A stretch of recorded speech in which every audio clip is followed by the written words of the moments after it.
Bonjour à tous et merci d'être venus aujourd'hui pour cette petite présentation sur quel est l'apport pour une formation continue en intelligence artificielle avec des retours d'expérience. Donc aujourd'hui, l'objectif de cette petite heure ensemble, c'est de pouvoir échanger autour de ces sujets-là. Donc on va commencer, comme on va le voir sur la slide qui va arriver, sur une présentation de mon profil, avec qui suis-je, pourquoi aujourd'hui j'ai monté cette exec. Je passerai ensuite la parole à Marius Preda, qui est ici présent, et ensuite nous aurons un retour pareil de Nawal, qui va pouvoir se présenter, qui a suivi le programme de cette année.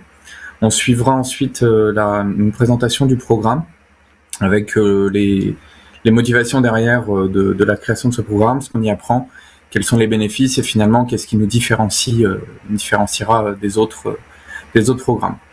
Donc dans un premier temps, je vais me présenter. Donc moi aujourd'hui, je m'appelle toujours. Je m'appelle Marc Descombats. Je suis de formation, je suis ingénieur de Télécom Sud Paris.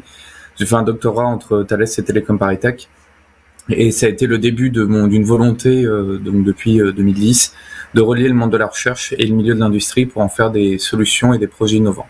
Ça m'a fait osciller dans le milieu académique, avec des postes en postdoc au Canada et en Belgique, où j'ai travaillé au transfert des technologies et essayé de créer des partenariats avec des industriels, pour à partir de 2015-2016 me lancer dans l'entrepreneuriat de start-up haute technologie et avoir créé par le même biais des boîtes sur ces sujets-là. Et ça m'a permis de me rendre compte qu'il y a un vrai manque aujourd'hui de connaissances et de maîtrise des sujets de l'IA, qui a été une véritable révolution, autant pour les domaines techniques que pour les domaines business. Donc on en parlera dans la présentation du programme, et je passe la parole donc à Marius pour qu'il puisse se présenter. Bonjour à tous, bonsoir, bon après-midi là où vous êtes. Donc Marius Preda, enseignant-chercheur à Télécom Sud Paris. J'ai un parcours qui commence par un diplôme d'ingénieur à l'université de Bucarest. Après, je poursuivi avec une thèse en mathématiques et informatique à Paris 5.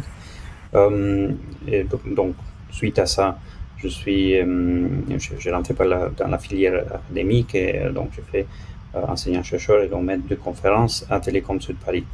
Mais cela m'a amené à travailler dans beaucoup de projets de recherche, même recherche et développement, des projets partenariales. Et donc, j'ai approché le monde des entreprises. Et petit à petit, c'est acheminé dans ma tête l'idée d'essayer d'avoir un impact un peu plus immédiat par rapport aux travaux. Et donc, j'ai poursuivi avec des études j'ai fait un Executive MBA, et j'ai monté une équipe de recherche dans le cadre du département Artemis de Télécom Sud Paris. Par ailleurs, je suis aussi le conveneur d'un groupe de normalisation. Probablement vous connaissez tous les normes MPEG. Ça traite de la compression vidéo et audio principalement, et en plus de ça aussi, ça traite des médias, des multimédias plus larges. Et je suis le conveneur du groupe MPEG 3D. Merci à vous. Je passe maintenant la parole à Nawal, qui puisse se présenter aussi. Avec plaisir, Marc. Bonsoir à tous. Donc, Nawal Bensassi Mayols. Donc, je suis étudiante à l'exécutif master IA à l'IMTBS. Donc, à date, je suis directrice des systèmes d'information chez Esri France. En termes de parcours, donc moi j'ai une double formation, donc école d'ingénieur, école de commerce, avec 2 domaines fonctionnels qui sont donc la supply et la finance. Et j'ai une dizaine d'années d'expérience dans les systèmes d'information, dont 7 ans dans le management du SI. Voilà. Super. Merci Nawal. Donc maintenant, on va partir sur la slide où on voit une présentation de son contenu et des motivations associées. Donc l'objectif du programme exec, il est parti d'un constat lorsque je me suis lancé dans la volonté de créer ce lien entre le milieu de la recherche et le milieu de l'industrie, le milieu du produit finalement. Ce qui avait finalement une incompréhension entre les deux mondes, Et le domaine de l'IA, donc la révolution de l'IA, a apporté un véritable changement en uniformisant le vocabulaire dans les domaines techniques et en créant un très fort attrait dans les domaines applicatifs et pour créer de nouveaux produits. Le problème qu'on se retrouve aujourd'hui, c'est que quand on parle d'IA, c'est un peu comme parler du BTP. Derrière, on a des milliers de métiers qui sont différents et on a des niveaux de qualification qui sont aussi différents. Et lorsque vous demandez à votre plombier de faire votre toiture, on voit bien qu'il y a il risque d'y avoir des problèmes dans la réalisation. Et c'est aujourd'hui des constats qu'on peut avoir, puisque si on prend un profil IA, on peut avoir des mélanges de compétences et de connaissances si on ne sait pas ce qu'on fait. Et donc ça a été tout le but finalement de ce programme, c'était de permettre à des profils business, donc d'origine non technique, de pouvoir comprendre l'IA pour le piloter. Donc le premier mois se concentre autour du vocabulaire et de la terminologie. Donc vraiment le but c'est d'enlever le mot IA de notre vocabulaire, pour pouvoir en fait s'exprimer un peu plus précisément, pour pouvoir comprendre finalement qu'est-ce que fait l'IA.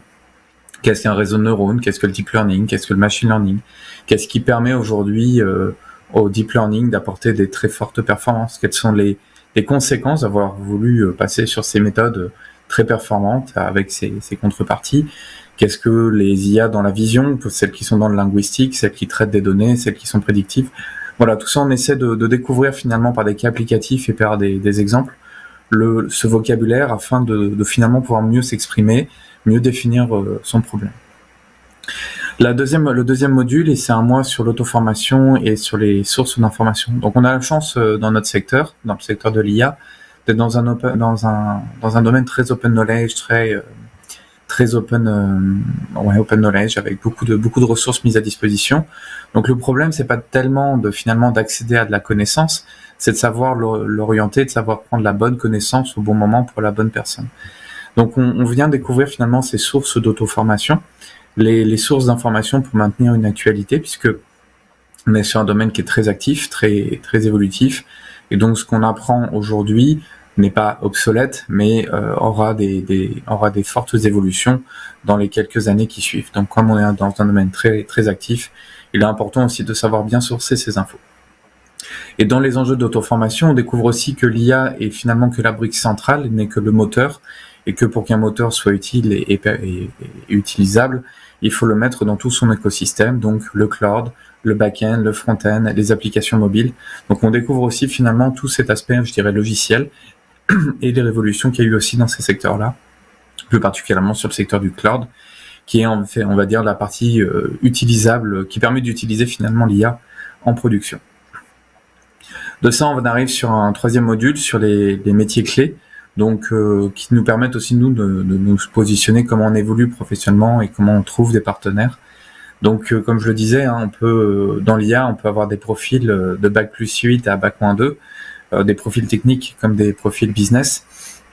Et aujourd'hui, si on résume tout aux problématiques du data scientist, quand on prend des profils techniques, c'est simplifier un peu trop le problème.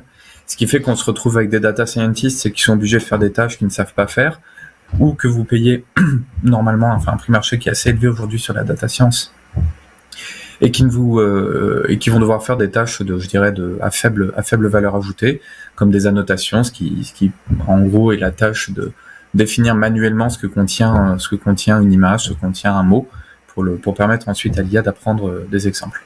Donc on voit ces métiers techniques, mais aussi comment aujourd'hui on peut travailler avec le secteur académique, qu'est-ce qu'il apporte, comment on peut travailler avec des étudiants, des sous-traitants, recruter.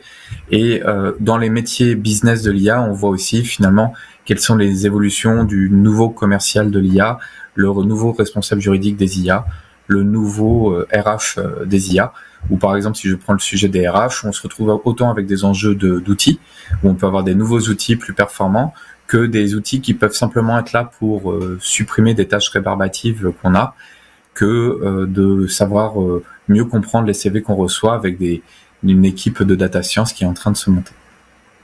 Donc de ça, on a donc une capacité de s'exprimer, d'acquérir de la connaissance pour soi et pour ses collaborateurs, de pouvoir définir finalement les métiers clés et les besoins clés qu'on a en termes de profil pour réaliser son projet. Et donc de ça, on s'en arrive sur les enjeux de la donnée. Pour la donnée, j'ai voulu lui donner ça sous un prisme de 4 axes qui sont finalement les enjeux, je dirais, techniques.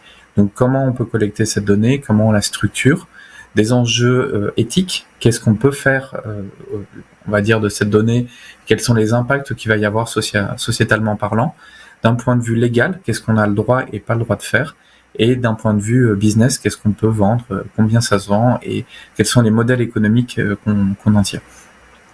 L'idée, c'est de vous donner en un mois finalement un outil de travail qui va permettre de pondérer une décision autour de la donnée, puisque la donnée est un point central dans la plupart des approches d'IA, en tout cas celles qu'on dit de deep learning.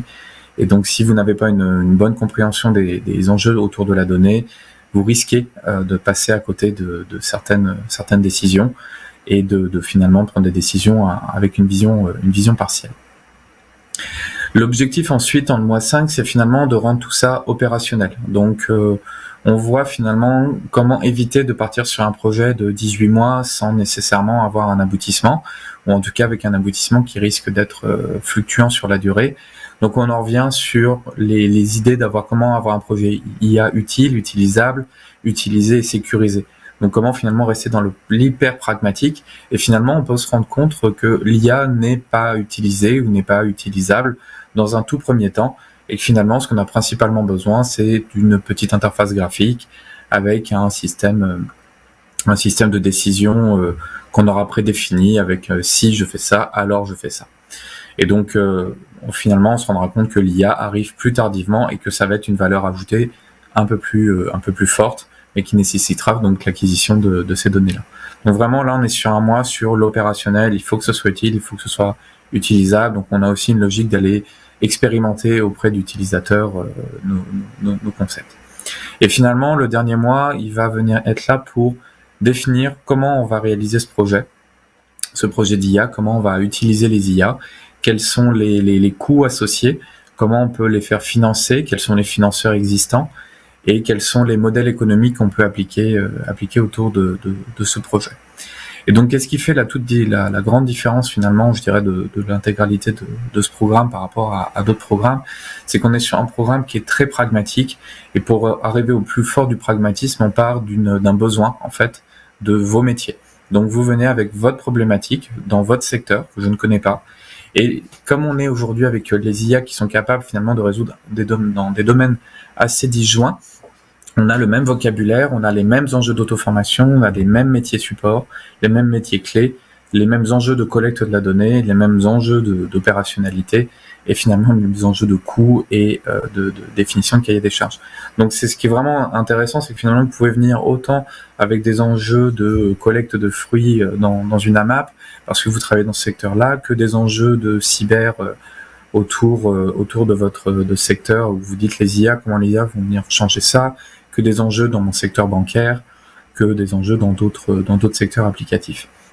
Et donc là, on vient vraiment partir de votre problématique, et au cours de toute l'année d'enseignement, on vient appliquer les connaissances par le biais d'un coach qui va venir vous aider à intégrer ces connaissances sur votre projet fil rouge.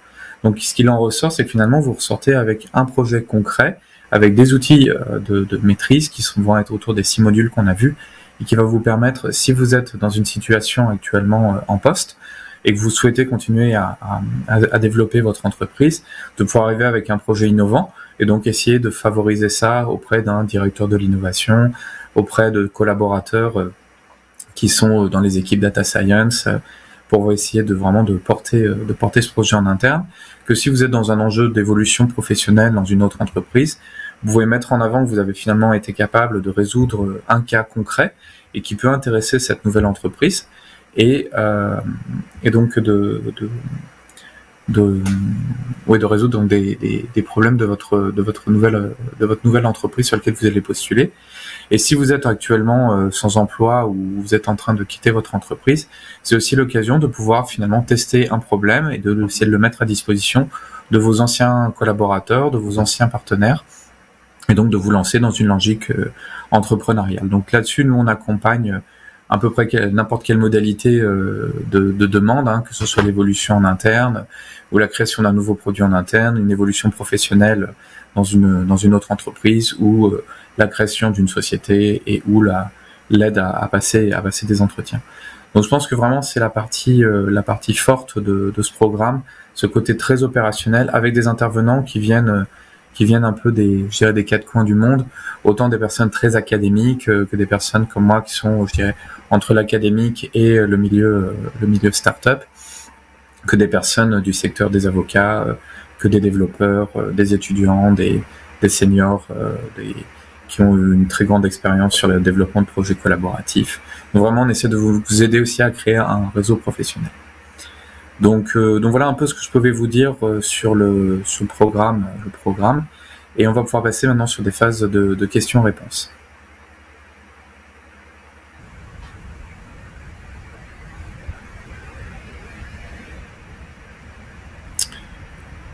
Donc une première question quelles sont les grandes évolutions que vous avez observées ces dernières années dans le domaine de l'analyse, de l'information et des données. Je vais proposer à Marius d'y répondre dans un premier temps.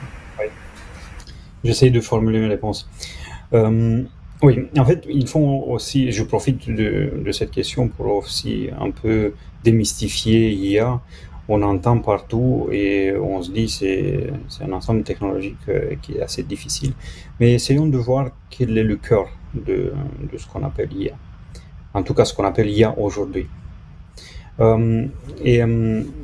Ça vient aussi de cette évolution, dans le sens que, historiquement, pour comprendre un phénomène, un système, on essayait d'identifier les caractéristiques qui sont des caractéristiques physiques ou chimiques ou informatiques, et on continuait à créer un modèle.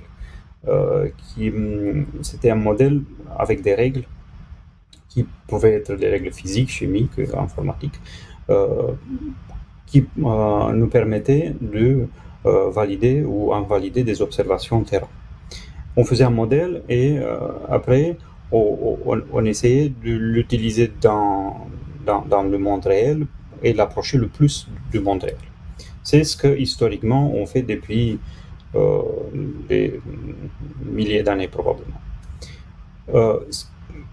Pourquoi on parle actuellement d'une révolution? C'est parce qu'au lieu d'essayer de comprendre la nature intrinsèque des phénomènes, grâce à l'IA ou à cause de l'IA, et grâce au fait qu'on peut capturer beaucoup de données, et vraiment beaucoup de données, et qu'on puisse les analyser, on ne va plus créer un modèle sur la base des caractéristiques physiques ou d'autres natures, mais on va laisser la machine créer un modèle qui est simplement un modèle numérique construit sur la base des données d'entrée. Bien sûr, quand ce nombre de données d'entrée est important, ça nous permet de modéliser le phénomène réel. Mais il est possible aussi qu'on arrive sur des modélisations qui ne sont pas correctes parce qu'on a ignoré une partie des données d'entrée. C'est pour ça que le plus important aujourd'hui n'est plus à maîtriser la technologie, mais c'est à maîtriser les données. Parce que les bonnes données vont nous permettre de créer des bons modèles, donc qui vont modéliser les phénomènes réels. Et ça, il s'agit ici d'un changement majeur. Ça veut dire que ce qu'on appelait à une époque des connaissances métiers, qui sont des connaissances très pointues sur des domaines spécifiques, qui nécessitent des années d'observation des phénomènes, on peut aujourd'hui, si on a la capacité d'extraire et d'analyser un nombre important de données, on peut obtenir des modèles qui sont très proches de la réalité. Et ça, c'est dans tous les domaines. Nawal, est-ce que tu veux rebondir là-dessus, sur justement les grandes évolutions que toi aussi tu as pu peut-être observer dans ton travail autour de la collecte et de l'analyse de la donnée? Est-ce que vous avez des stratégies aujourd'hui dans vos entreprises? Oui, la date, en fait, moi justement, je travaille dans les SIG, c'est les systèmes d'information géographique, et effectivement, la collecte de la donnée aujourd'hui s'inscrit comme étant un clé facteur de succès de l'entreprise. On a même en fait créé une direction qui s'appelle BU Contenu, qui gère justement cette data en collaboration avec la direction solution, parce que c'est dans l'ère de l'actualité. Après, justement, comme le précise Marius, il faut savoir en fait gérer cette donnée de manière intelligente, et d'où l'input et la vraie valeur ajoutée en fait de nos métiers d'intelligence artificielle. Super, merci Nawal. Avec plaisir. Donc une nouvelle question, donc quel est le niveau de maîtrise actuel de vos partenaires industriels, profils techniques et non techniques, sur l'IA, et quelle est la dynamique actuelle de ces industriels autour de l'IA? Donc là, je pense qu'on va tous pouvoir y répondre. Je vais laisser Marius encore une fois ouvrir le bal, et puis je passerai la balle ensuite à Nawal, et je ferai aussi un élément de réponse. Oui, ça s'améliore. le niveau s'améliore. Il y a aussi une raison qui a été mentionnée par Marc dans l'introduction, c'est qu'il est relativement facile de se former dans l'IA. L'information est disponible, des modèles sont disponibles. On peut télécharger simplement un guide, tourner des données, et on a des réponses. Le vrai problème, c'est de comprendre ce qui se passe. Parce qu'on peut obtenir de très bons résultats, et ça marche dans la grande majorité des cas, surtout pour des modèles qui sont pré-entraînés par d'autres, qui justement ont accès à des grandes bases de données. Mais pouvoir s'expliquer pourquoi ça marche, et surtout imaginer dans quelles conditions ça ne marche pas, c'est une vraie expertise. Et c'est peut-être le sens dans lequel l'expertise doit être, les industriels, et pas seulement les industriels, mais aussi les académiques, doivent y aller. Comprendre qu'est-ce qu'on fait avec ces modèles numériques. De toute manière, la capacité humaine ne permet pas vraiment de comprendre un modèle numérique. Il n'y a que des chiffres. Même si vous essayez de les visualiser dans leur format numérique, on n'a pas la capacité de le faire. Donc il nous faut des outils qui vont nous permettre de comprendre ce que la machine fait. Mais comme je disais au début, c'est de plus en plus simple d'utiliser les modèles.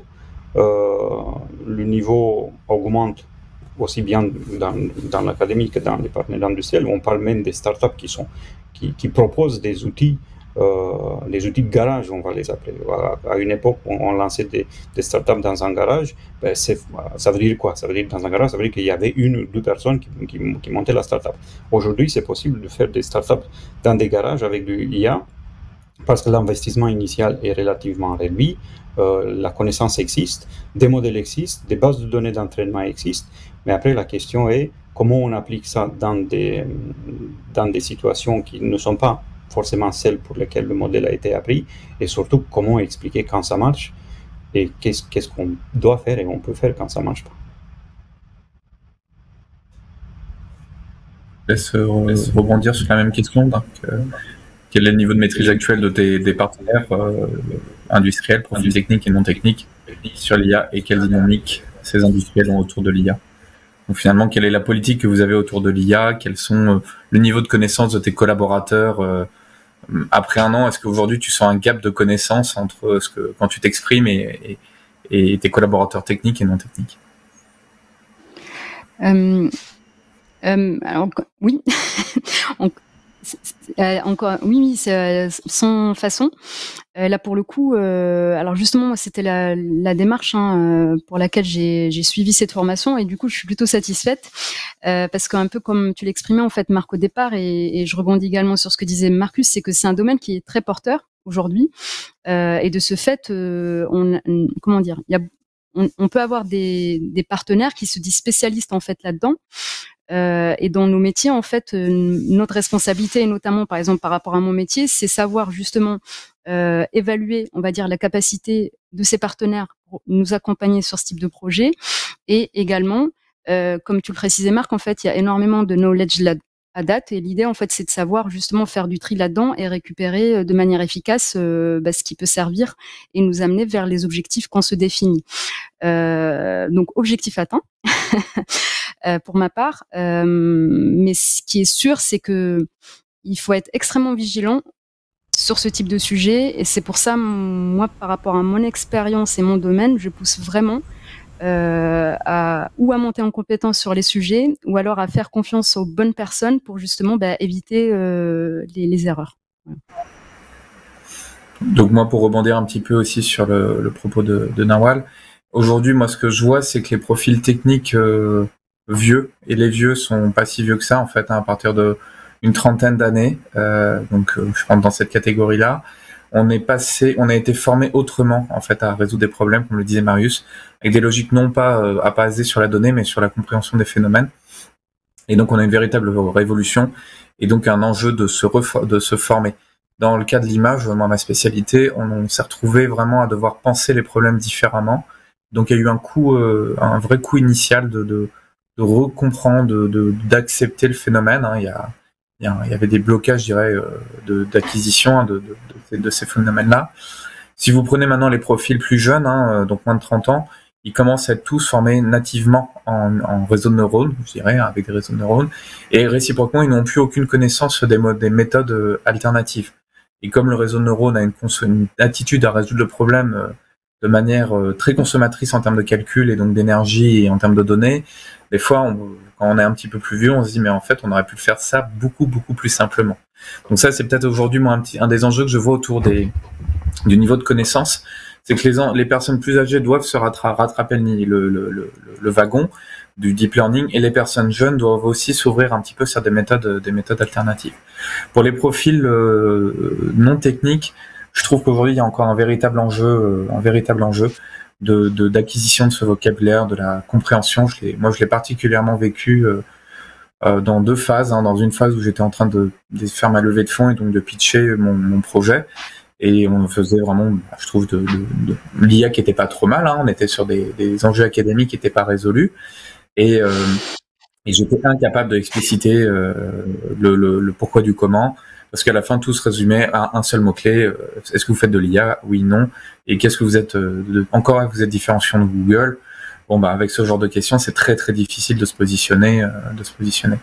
La deuxième phase aujourd'hui où je le vois, c'est que une de mes sociétés fait de la prestation, et on voit que les personnes qui ne connaissent pas veulent se lancer dans le sujet de l'IA. Mais quand on travaille honnêtement un peu les choses, on se rend compte que finalement, ils veulent simplement, pour certains en tout cas, de l'algorithmie normale, et qu'on n'a pas besoin d'aller collecter des millions de tonnes de données pour résoudre un très gros problème qui finalement se résout en une bonne étude de la problématique. Donc des fois, c'est presque frustrant pour le partenaire parce qu'il souhaite quand même mettre de l'IA à tout prix, parce que c'est la révolution, et donc lui, il comprend pas pourquoi son modèle, lui, il n'a pas le droit à cette révolution.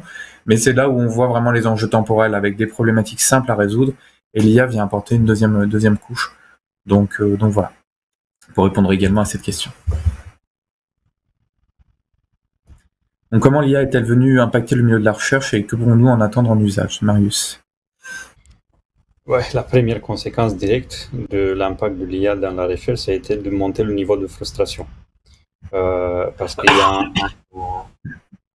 y a pour ceux qui ne sont pas très familiers avec le monde de la recherche, en général, on est concentré à résoudre des problèmes à un périmètre relativement réduit. Ça veut dire qu'on passe des années et des années et des années à essayer d'expliquer un phénomène, puis bien de le comprendre, et après de le modéliser et de l'expliquer surtout. Et donc, d'un coup, il y a une nouvelle génération d'outils qui sont les IA, qui font deux fois, trois fois, même parfois plus, mieux que ce que la communauté scientifique a fait dans un domaine spécifique. Donc, vous pouvez comprendre, la première chose, c'est la frustration de comment on n'a pas été capable d'aller aussi loin qu'un modèle numérique peut être.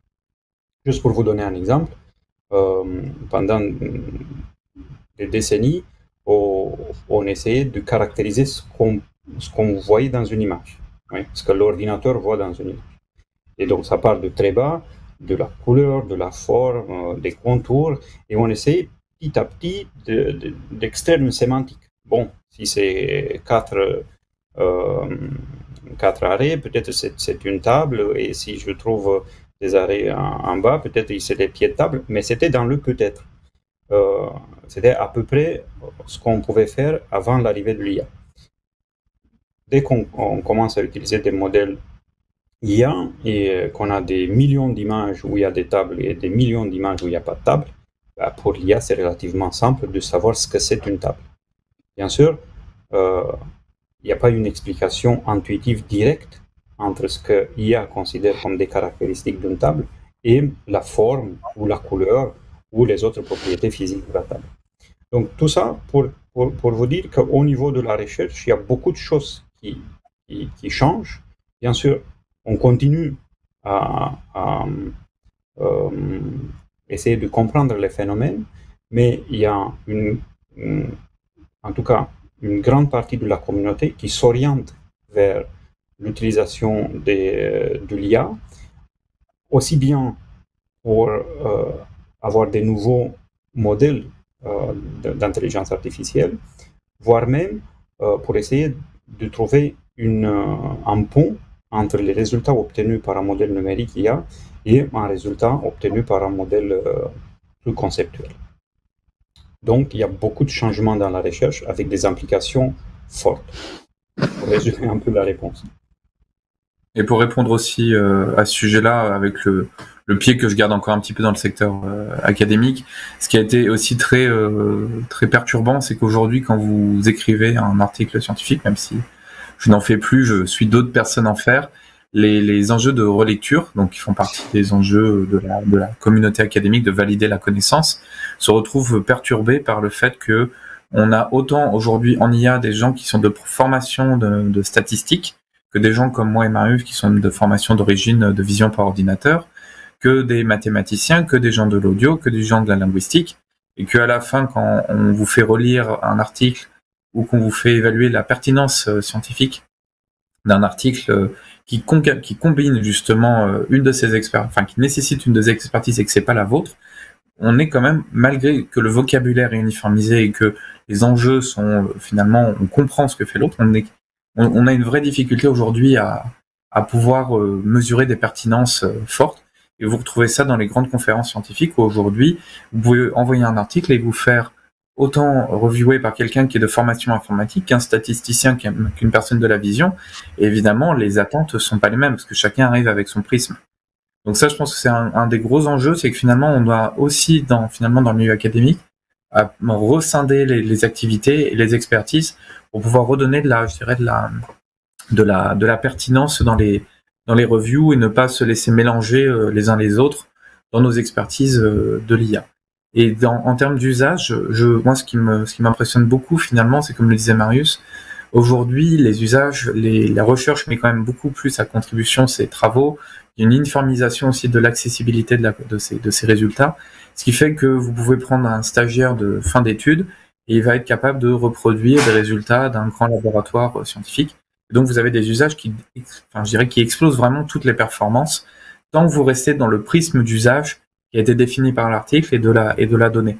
Et là où on avait à l'époque mettait du temps à résoudre ce problème et que quand on l'avait résolu, on le résolvait plutôt bien mais pas de manière parfaite, mais on comprenait ce qu'on fait. Aujourd'hui, on résout très bien le problème, mais on ne comprend pas pourquoi.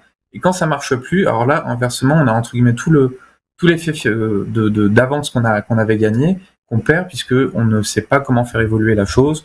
On va lui injecter des nouvelles données, mais on ne sait pas comment l'alimenter. On comprend pas pourquoi il comprend pas.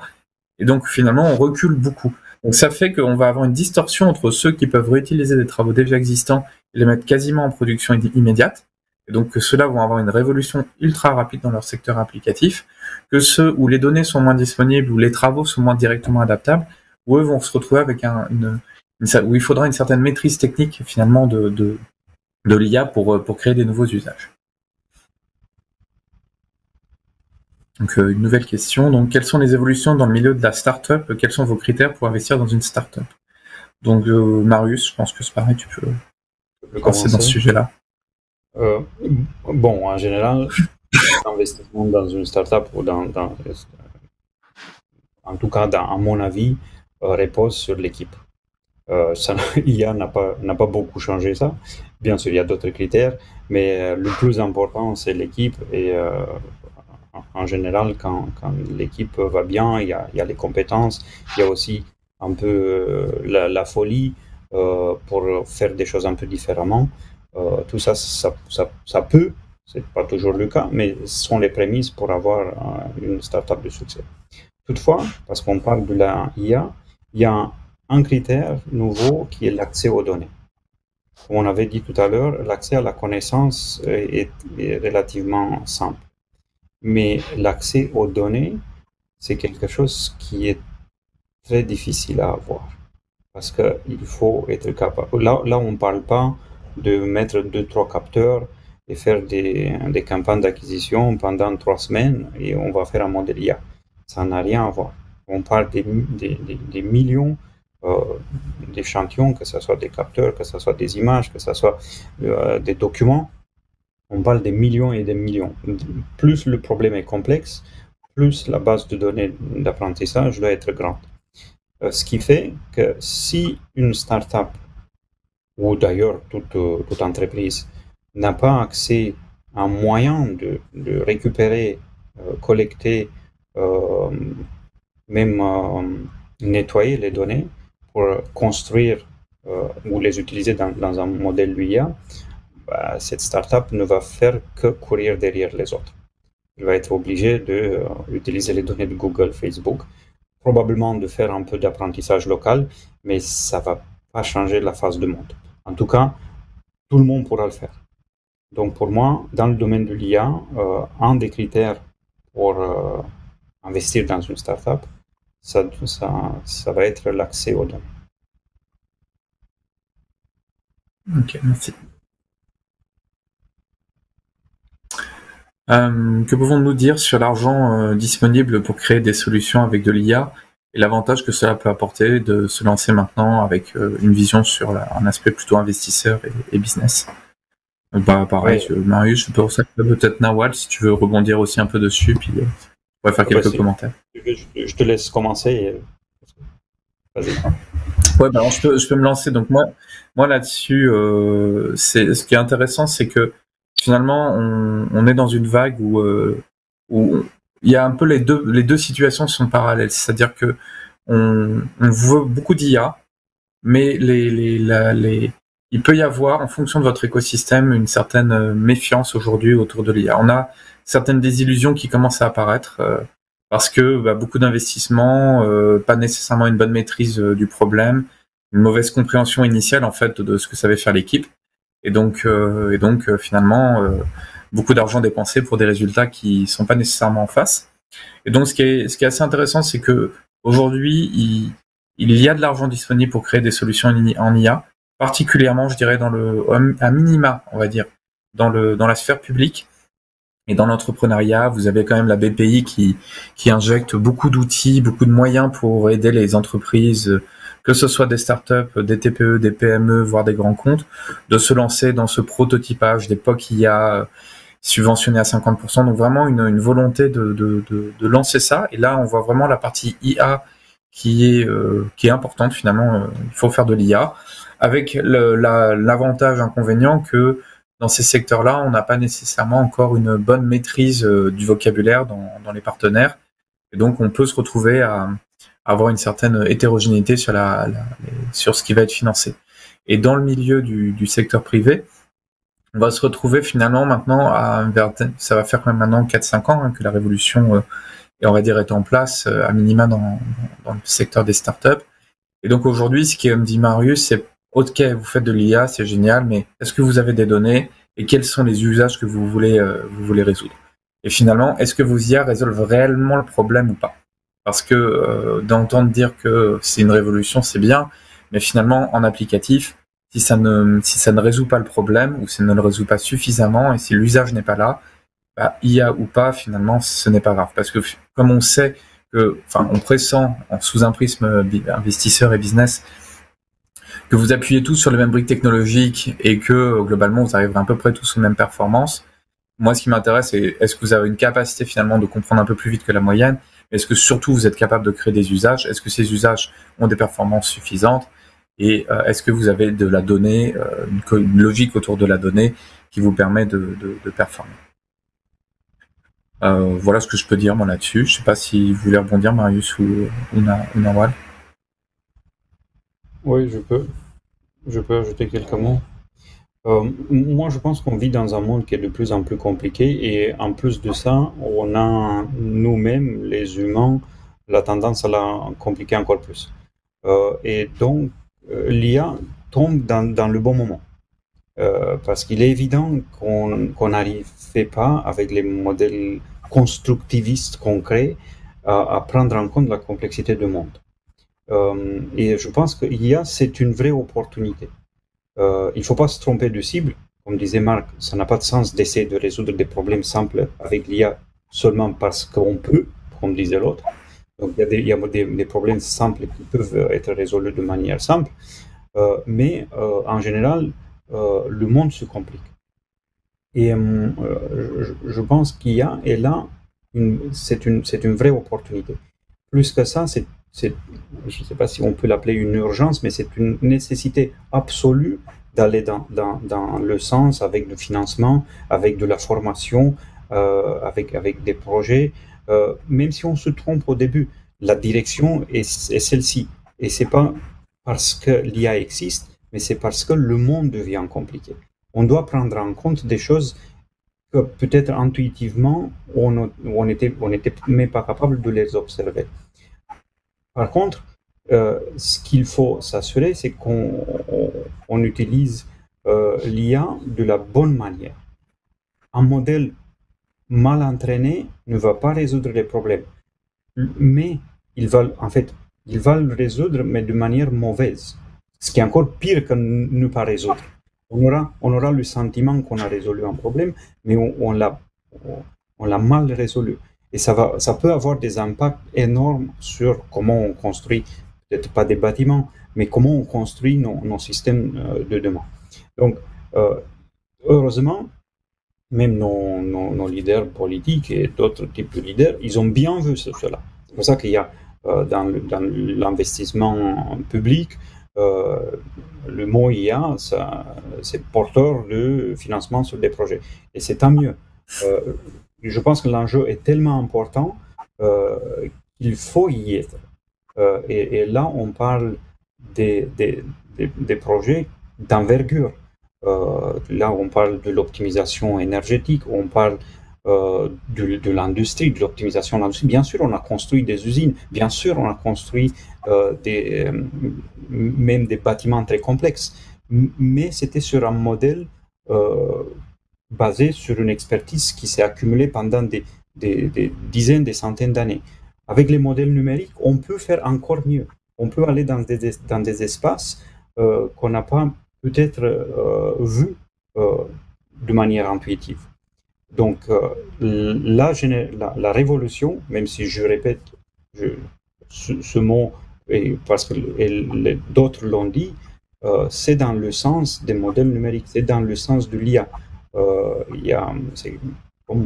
C'est l'électricité, ça va être l'électricité de demain. Bien sûr, on peut vivre sans électricité. Il y a nos ancêtres qui ont vécu et bien vécu pendant des années. Et c'est pour ça qu'on est là. C'est grâce au fait qu'ils ont vécu. Mais l'électricité, ça a eu un impact énorme sur l'humanité. L'IA aura un impact énorme sur l'humanité. Il faut juste bien la faire. Merci. Nawal. Et du coup, moi, je conclus, on va dire de manière un peu plus terre à terre que la remarque en fait de Marius. Je partage un petit peu vos points de vue. Après, moi, je vais apporter un input, on va dire un peu plus business, IT, mais plus on va dire dans le secteur privé et de ce que j'ai pu voir en fait de par mes pairs également. Enfin, les différents DSI aujourd'hui en France, l'IA. Certes, c'est un sujet d'actualité. Et certes, c'est vendeur. Donc, à partir du moment où on se dit c'est vendeur, c'est sûr qu'on est prêt à investir dessus. Après, il y a des risques. Déjà, en fait, comme on le précise, c'est que c'est méconnu. Donc, forcément, on a peur d'aller là-dedans. D'où l'importance justement de comprendre en fait de quoi on parle et d'où l'importance de ce type de formation aussi parce que ça permet de sensibiliser en fait et de savoir de quoi on parle. Et après, en fait, il y a deux autres risques que j'identifie. C'est l'IA. En fait, ce que j'appelle ça, c'est la sauce IA, c'est-à-dire que oui, l'IA c'est très bien, mais ça résout pas tous les problèmes. Donc il faut vraiment en fait utiliser à bon escient, parce qu'aujourd'hui, et on le voit en fait au niveau par exemple des prestataires informatiques, ils ont tous tendance à utiliser l'IA à tout va. Donc après, est-ce qu'on a besoin, pas besoin? Donc il y a un arbitrage à faire là-dessus. Et enfin, je termine parce qu'on l'a également vu tout à l'heure, c'est qu'il faut vraiment savoir bien s'entourer sur ce type de sujet, parce que autant ça peut être un très très bel outil, et donc ROI plus que garanti, autant on peut avoir des déconvenus, voire des mauvaises surprises, et voilà, donc il faut être vigilant. Super, merci. Donc Nawal, une question pour toi. Dans quelle démarche est inscrite votre volonté de faire cette formation ? Alors moi, pour ma part, en fait, dans un premier temps, c'était l'intérêt intellectuel, donc pour l'intelligence artificielle. Comme je le disais, en fait, ça s'inscrivait dans l'air du temps, et ça fait partie un petit peu de notre quotidien. Après, aujourd'hui, donc dans le cadre de mes missions, en tant que DSI, en fait, c'est vraiment être en capacité de piloter donc des projets et des sujets liés à l'intelligence artificielle. Et dans ma volonté aujourd'hui, c'est-à-dire d'évoluer en tant que DSI et de me positionner comme business partner à date, comment dire, c'est pour moi en fait un vrai facteur différenciant au niveau de mon profil. Ça me permet de me différencier sur le marché du travail et d'apporter une vraie valeur ajoutée sur des sujets qui deviennent aujourd'hui nécessaires dans mon métier.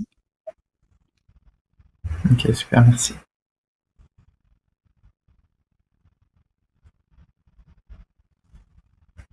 Comment cette formation a-t-elle impacté votre parcours professionnel ? Du coup, j'imagine que c'est moi encore. Ouais. Écoute, pas de souci. Donc en termes de parcours professionnel, donc ça apporte en fait un vrai input sur les sujets liés à l'intelligence artificielle, et notamment en fait aujourd'hui sur des problématiques et des sujets sur le commerce et le marketing, et je disais tout à l'heure en fait les SIG. Donc ça me permet en fait de comprendre, piloter en fait et manager ce type de sujet.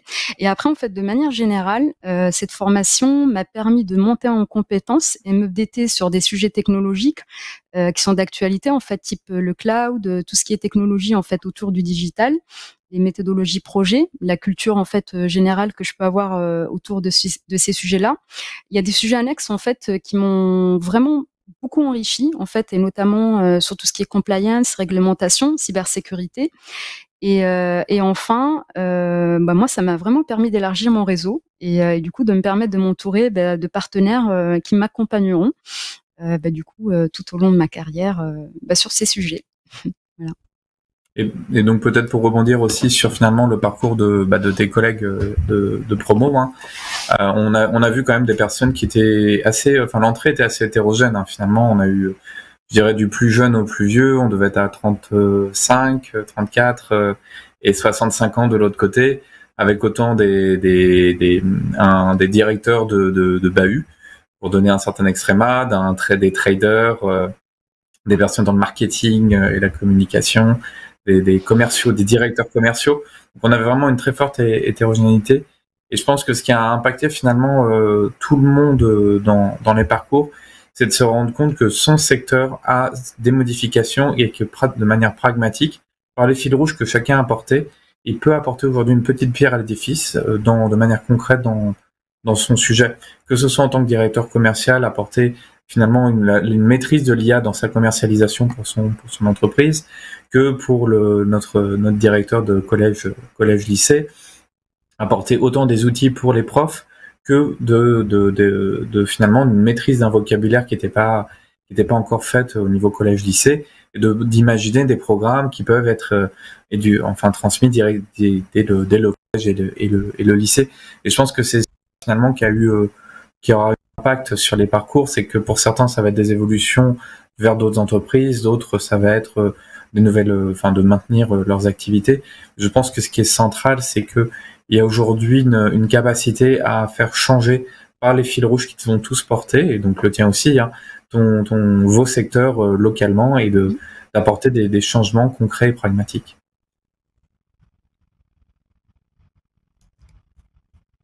Donc, quel était votre rythme de vie entre la formation et votre travail? Donc ça, j'imagine que pareil, Nawal.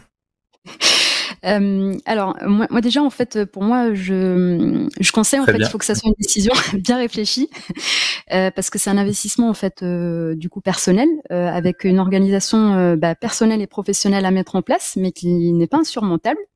La preuve. Donc Voilà, enfin donc moi pour ma part en fait mon travail me prend beaucoup de temps. J'ai des situations d'urgence en fait qui interviennent parfois et qui ne sont pas planifiées, c'est pas évident. Après justement par rapport à je précise en fait à cette formation, c'est que je trouve que comment dire la manière avec laquelle s'articule cette formation, le fait voilà qu'elle soit à distance et compatible donc avec en tout cas moi c'était compatible avec mes contraintes, le fait qu'il y ait des aménagements d'horaire, une certaine disponibilité, de la souplesse en fait et l'écoute du coup de Marc, toi ainsi que ton équipe, ça permet du coup de travailler plutôt dans des bonnes conditions et de pouvoir gérer tout ça. Voilà. Ok, super. Une autre question. Vous nous parler du projet Fil Rouge que vous avez développé lors de la formation et quelles ont été les grandes étapes de ce projet? Oui, alors moi du coup en fait au niveau du projet Fil Rouge, il s'inscrit dans un projet associatif un peu plus global, qui est la création d'une plateforme dédiée pour les arts martiaux. Et du coup en fait mon projet Fil Rouge, ça a été de créer un outil de détection et correction de mouvements d'arts martiaux pour des pratiques en ligne. En termes d'étapes, donc déjà il a fallu qu'on travaille sur le cadrage du projet. Et le design. Donc l'idée c'était de définir les différentes hypothèses techniques et le modèle business. Ensuite, on a construit une roadmap globale avec les différentes étapes. Et là, en ce moment, en fait, on est en réalisation de POC et l'idée c'est du coup de réaliser le MVP et puis déployer le projet au niveau global. Ce que j'espère. Je croise les doigts. Donc on peut aussi mettre en avant que tu avais eu quelques expérimentations, tu as pu collecter quelques données, que tu as eu un retour enthousiasme de ton écosystème avec finalement quasiment aussi une volonté de transférer la connaissance par les grands, alors je suis pas du secteur, mais par les grands de ce monde dans ton secteur et de finalement laisser la donnée et de se dire comme ça demain, si je ne suis plus, les bons arts martiaux seront bien transmis. Oui, je confirme. C'est et notamment en fait dans un art martial particulier qui est le judo. C'est-à-dire c'est là où on a fait le focus en fait pour cette première partie du projet. On a un vrai engouement en fait du coup de notre écosystème et notamment de personnes qui sont plutôt très impliquées là-dedans. Et on va dire que le contexte du coup de la pandémie a aidé également à voir la valeur ajoutée de ce type de projet. Donc nous on y croit et on pense qu'il y a un vrai marché à aller capter là-dessus. Et donc, ce qui est aussi intéressant sur la partie intelligence artificielle, donc là, c'est des expertises avec Marius sur lesquelles on est plutôt à l'aise nativement, puisque c'est les IA dans le domaine de l'image. On voit que c'est des IA aujourd'hui qui ont été bien travaillées sur le suivi du corps, mais qui, quand on change de domaine applicatif, c'est là où ça devient intéressant, on voit que les modèles réagissent, mais pas nécessairement de manière assez précise pour l'usage. Et c'est là où on se rend compte que ça a l'air de bien marcher, mais si on devait vraiment affiner, on se rend compte qu'il y a encore un peu de travail sur la donnée, sur les comment apprendre à l'IA à bien définir un bon mouvement. Et c'est là où je pense que tout le jeu aussi qui est apparu dans ton projet. Oui. Et moi, pour ma part, en fait, juste un petit complément, c'est qu'effectivement, en fait, Marc, comment dire, c'est-à-dire que nous, parce qu'on est une équipe en fait derrière ce projet-là, sincèrement, on a gagné un temps fou. C'est-à-dire que le fait d'avoir du coup des experts tels que toi, Marc, Marius, ainsi que du coup pareil, je vais en parler tout à l'heure, le fait d'avoir des coachs, c'est un vrai accompagnement sur notre projet, ça nous a permis quelque part d'avancer très très vite sur un sujet qui nous aurait pris beaucoup plus de temps à faire et puis surtout en fait à nous orienter aussi bien d'un point de vue technique que business pour justement que ça soit le plus efficace et efficient possible. C'est plutôt appréciable. Super. Qu'avez-vous le plus apprécié? Ça, je pense qu'on peut en parler tous, mais tu peux commencer. Écoute, allez, je continue. Alors, ce que j'ai apprécié, en fait, moi, tout d'abord, c'est le contenu du programme. C'est pour ça qu'on est là. Très riche et enrichissant. La marque, en fait, tu en parlais tout à l'heure. Sincèrement, l'hétérogénéité, en fait, du coup, de mes collègues, enfin, c'est-à-dire de l'équipe, de la promotion, et c'est-à-dire quand on parle d'hétérogénéité des profils, on a quand même tous un objectif commun et une passion commune, qui est l'intelligence artificielle. On s'est retrouvés là-dedans et c'est vraiment un très très beau, une très belle rencontre, aussi bien professionnelle que humaine. Moi, j'ai bien apprécié en fait le fait qu'il y ait de la théorie, donc à travers les cours, mais qui est également une mise en pratique, donc à travers le projet Fil Rouge et qui permet de consolider nos compétences tout au long de la formation, avec du coup le support de coach. Donc là, durant la formation, on avait la possibilité et la chance d'avoir du coup des coachs qui nous accompagnent, aussi un sur la partie technique, et un sur la partie business, et ce qui permet vraiment d'orienter et du coup de nous supporter tout au long. J'ai beaucoup apprécié l'intervention de professionnels métiers et d'experts, parce que ça permet de donner des vrais inputs avec des use cases réels et concrets, donc sur les différents modules que tu décrivais, Marc. Après, de manière générale, en fait, moi, sincèrement, je me suis sentie plutôt accompagnée. Voilà, donc un vrai accompagnement tout au long du programme, aussi bien académique. J'insiste sur la disponibilité en fait des équipes et surtout en fait en cette période de pandémie où c'était pas simple. Et pour le coup, pareil, en fun, il y avait plutôt une bonne ambiance et c'est appréciable. Alors, je vais rebondir aussi, mais donc moi, sur ce que j'ai apprécié sur cette promo, c'était aussi voir qu'on est capable d'avoir un tronc commun de connaissances, quels que soient les profils, quels que soient les domaines, quels que soient les niveaux de connaissances. Quand vous avez 35 ans, vous en avez pas 55. Et ce que ça veut dire, c'est que vous n'avez pas 20 ans d'expérience vous avez 20 ans d'expérience professionnelle de différence. Et arriver à avoir un contenu pédagogique qui est commun, on n'a pas fait que des cours particuliers, hein. Il y avait quand même des troncs communs principaux. Et c'est vraiment là, avec le fil rouge et les coachings, qu'on a pu vraiment travailler individuellement et aussi sur les attentes de chacun. Donc, je pense que ça, moi, j'ai vraiment apprécié de voir que ça a bien cranté. Donc, Nawal, t'en as le retour, la possibilité d'avoir Marius en intervenant dans certains de nos cours, d'avoir d'autres collaborateurs. Et puis ce que je pense qui était pas mal, c'était finalement la modalité 100% en ligne, qui n'avait pas été prévue à cause du Covid, mais qui avait été anticipée pour éviter les temps de transport pour suivre des cours, qui permet normalement d'avoir une bonne compatibilité avec son rythme professionnel et de ne pas être obligé finalement soit de vivre sur Paris, soit de devoir mettre en pause son rythme pro. Et ça, moi, je suis assez content de voir que ça a permis quand même de suivre ce programme, finalement, quelles que soient les situations existantes.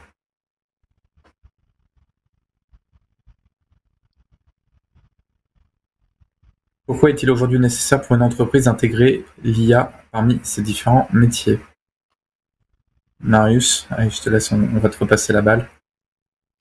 Si on veut que cette entreprise arrive à fêter encore 10 ans, c'est absolument nécessaire.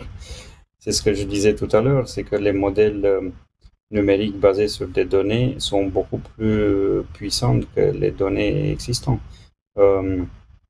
Bien sûr, il y aura des métiers qui vont pas beaucoup changer et où on peut continuer à utiliser ce qu'on sait déjà et on peut se spécialiser et faire encore mieux de manière incrémentale.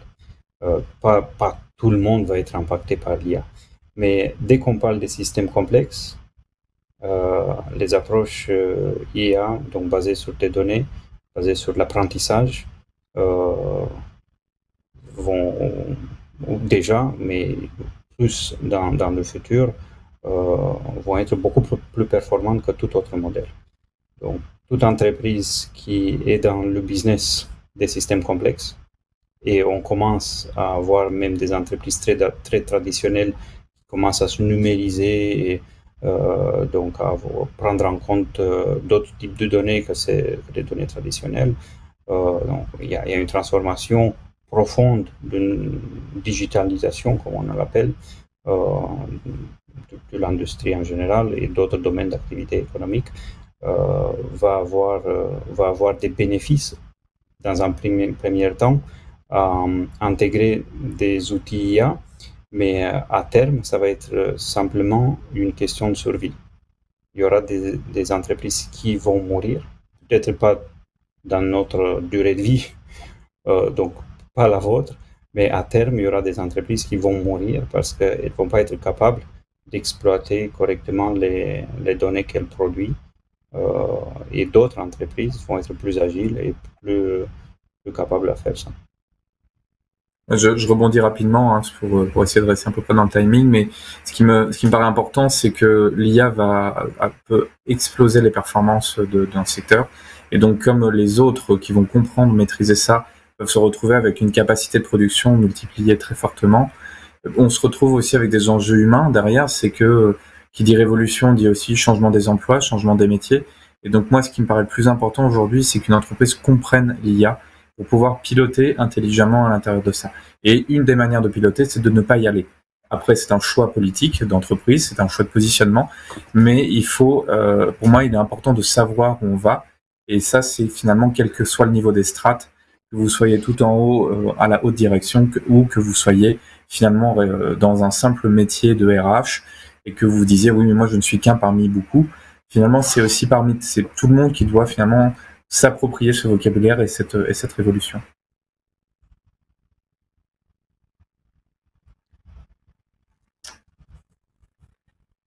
Alors, est-ce qu'il y a des modules de programmation dans la formation et de quel niveau? Alors, à l'origine, la formation n'est pas faite pour devenir développeur. On est vraiment dans l'idée de mettre l'IA à disposition pour comprendre, piloter, appréhender. Donc, on n'a pas de module dédié à l'implémentation. Maintenant, on a pu observer au cours de l'exec, par l'expérience, que certaines personnes voulaient se lancer dans l'implémentation. Et donc, on est parti de niveau nul, rien. Les gens ne savaient pas ce qu'était Python, ils savaient pas ce qu'était une librairie. Et donc là, pour certains, ils ont voulu pratiquer. Et donc là, ça s'est fait par les séances de coaching, puisque c'est un besoin individuel, de pouvoir se lancer dans des premières implémentations, de maîtriser un petit peu le code et de finalement de jouer avec le contenu.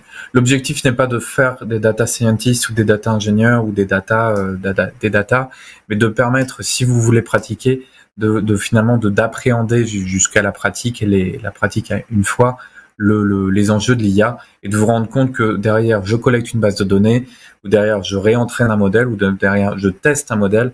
Ça peut être à la fois très simple et à la fois très compliqué. Et je pense que ça c'est intéressant quand vous allez devoir piloter des équipes.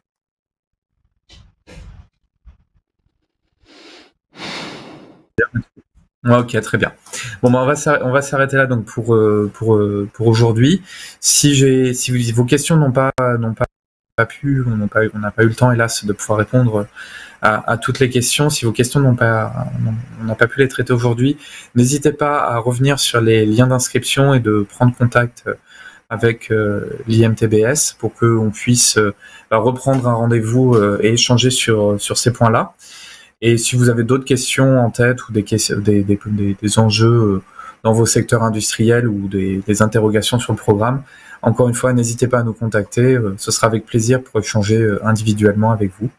Je vous remercie tous d'avoir été là. Marius, merci beaucoup. Nawal également. Et je vous souhaite une bonne soirée. Bonne soirée à tous. Merci.